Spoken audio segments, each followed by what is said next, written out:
this is Fifi. You know what? Keep on watching Abrokyire Nsem on GAM TV. Peace.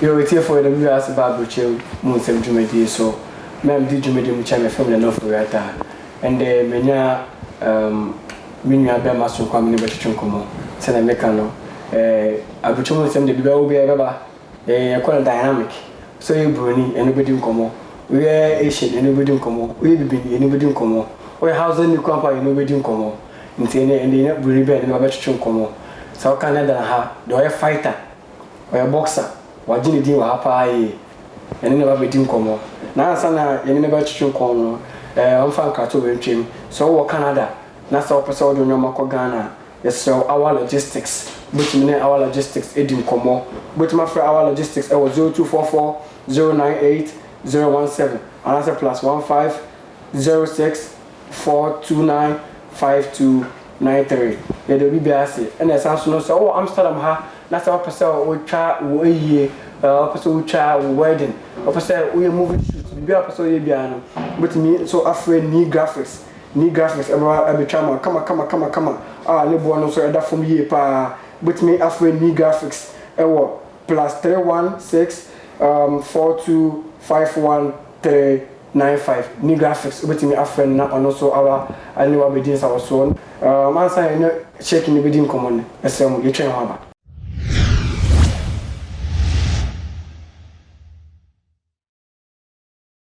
Alright, it's here for your Kojin Kato in the shaking and the wedding come wedding kind Eddie to draw or your boxer or your fighter. Amsterdam how you say no or can't be a boxer and Ghana can we Azuma Nelson and we will need Bukumba Azuma Nelson because I didn't do happy now you bring there a brofine and you never can Kadachi so but you say Jumada but you say no could be a number of phones What's good, man?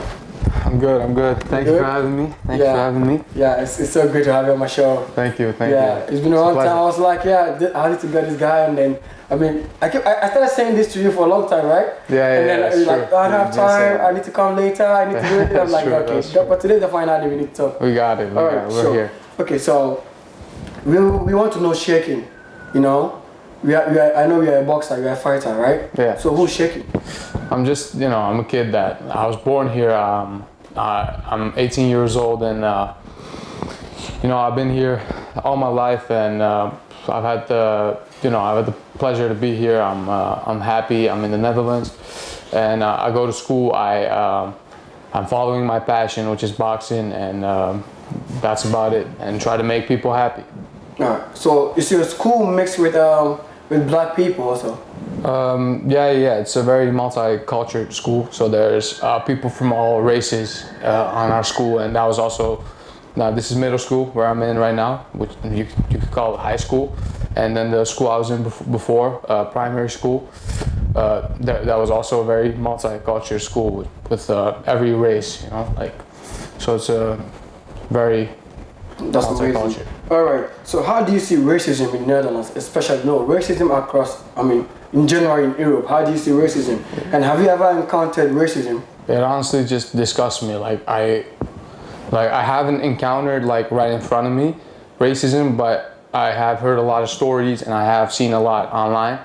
And every time I see it just disgusts me. I just don't believe humanity could be that way.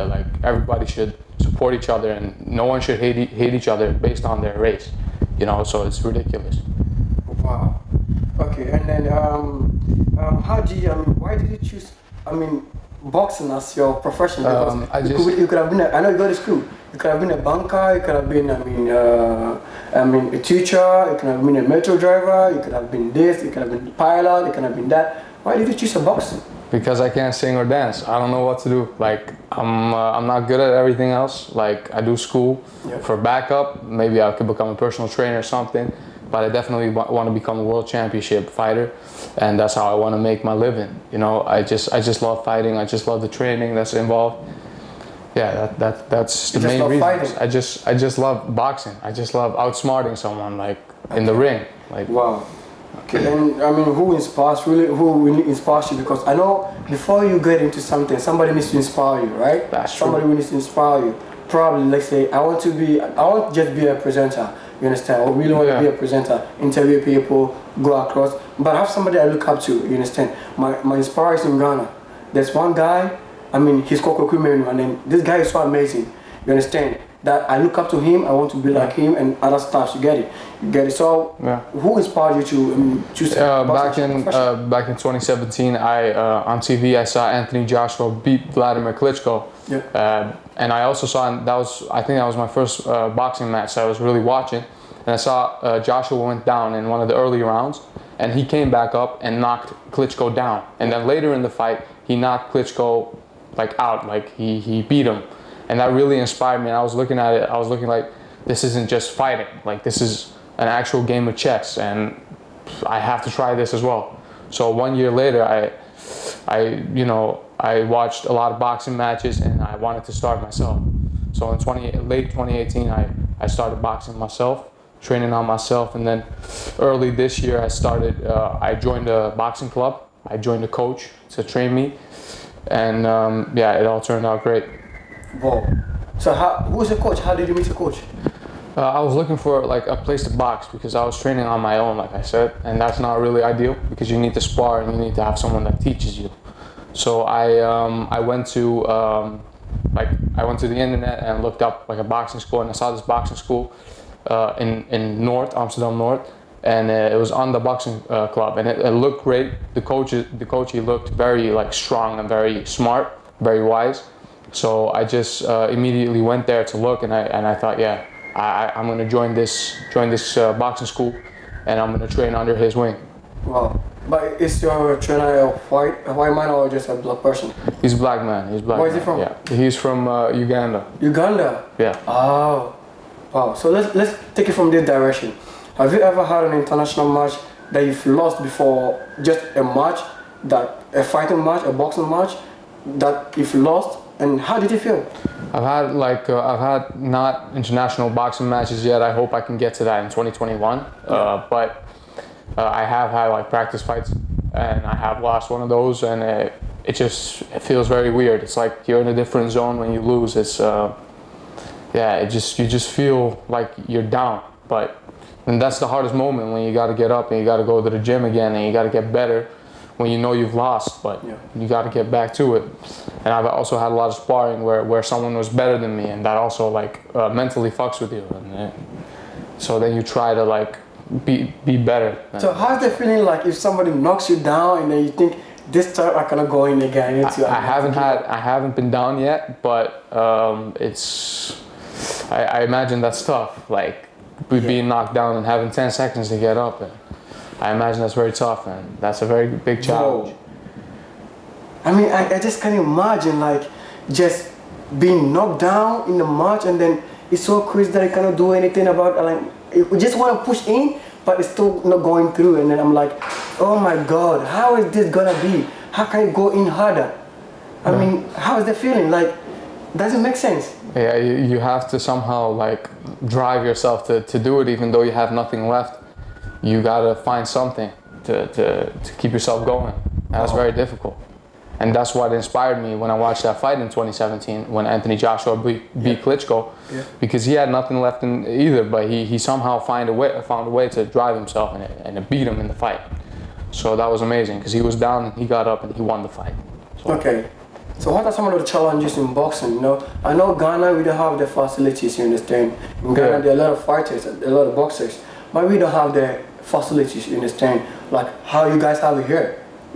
So how do you guys, what are some of the challenges that you guys go through? I feel like the biggest challenge is not in the gym. I feel like the biggest challenge is the mental challenge, because you gotta have it to get in the ring. You have to be strong mentally. It's not about like you can be as strong as you want physically, but if you're mentally not strong, then it's going to be very difficult to beat your opponent, because it really is 90% of it is mental. It's a mental game, boxing is, and 10% of it is the physique. If your mentality is already like you're going in the ring and you're scared to get hit, or you're afraid to lose, or you're nervous, that's gonna play a huge toll on you. And I think you might not win the fight. You're definitely not winning the fight if you go in there thinking, maybe I'm not gonna win this, or you're nervous, or you have too much adrenaline. Like, wow.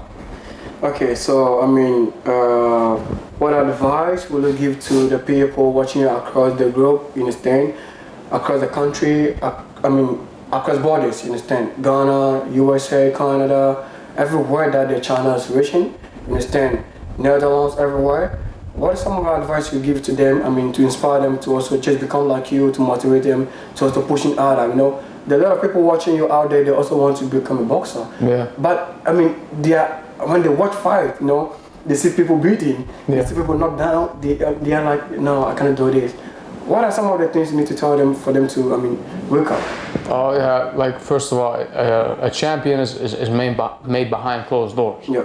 And you gotta really work, and you gotta really want something if you want to get it. So my advice is just you gotta keep working, and at the end of the day, it's you who's holding back yourself. So there's no one holding you back. It's you against you. So you gotta keep working and keep getting up, and don't get discouraged, because that's very important. Like, just keep your head high. Yeah. Okay. So then, I mean, we're in a crisis, right? We're in a crisis. So, I mean, what advice will you give so that we can all solve this pandemic together? I would definitely tell the people to be patient out there. It's very important to be patient. We don't want to rush this. We don't know a lot about the virus, but we're starting to get to know it a little more, and we're starting to get the vaccines already. And people just gotta hold on. Like, they gotta have hope, and I gotta have faith. I know it's very difficult for a lot of people, but be patient and keep your head up. Wow. All right, Serkhan, I mean, it's also nice. I know your time is fast spent, and it's so nice just to have you on my show. Thank you for having me. Yeah, it's my pleasure to attend this, to just respond to my request for you to be on my show. And I really appreciate it. Thank you very much. Thank you very much for having me. And before we go, I keep on saying, these are my people who are sponsoring me.